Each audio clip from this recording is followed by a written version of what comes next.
In here, I have my M1 MacBook Air, and in today's video, I will actually explain you why I decided to return this. So, let's get started with the video. There are 3 points why I decided to return this item, those being the speakers, the sustained performance, and the battery. So why not start with the first one, being the speakers. Right now, I'll leave you to a clip where you'll be able to hear the problem that the speaker has.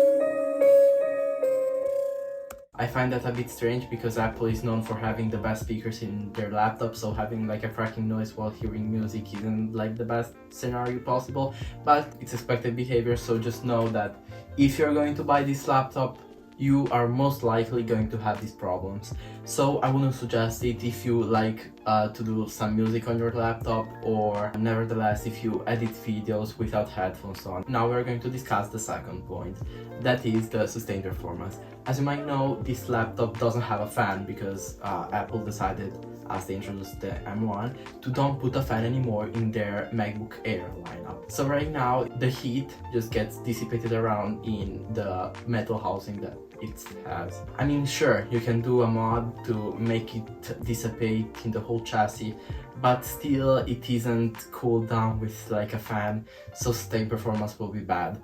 Actually, you're going to lose more than 20% while doing video editing, gaming, and such.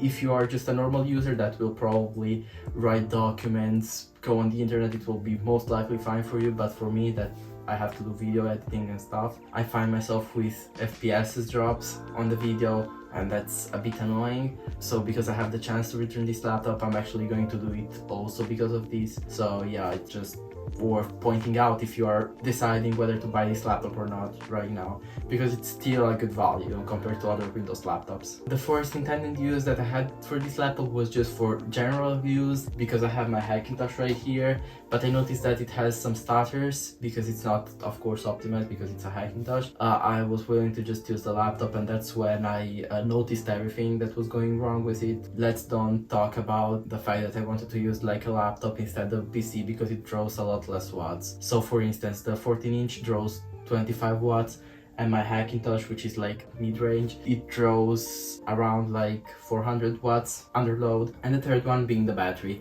So as I bought this laptop, it was lasting usually from 8 to 9 hours a day, but like as I packed it up, it was only lasting around like 5 to 6 maybe, and I still have 98% of my battery health left. So that's a bit disappointing, let's say, because the battery is usually supposed to last at least 2 years for a phone and at least like, let's say, 6 for a laptop. So I'm not sure why it was actually giving me that problem. Maybe it was a different use scenario or some optimization that Apple still has to do with macOS Monterey, even though like the new macOS will come out in 2 months.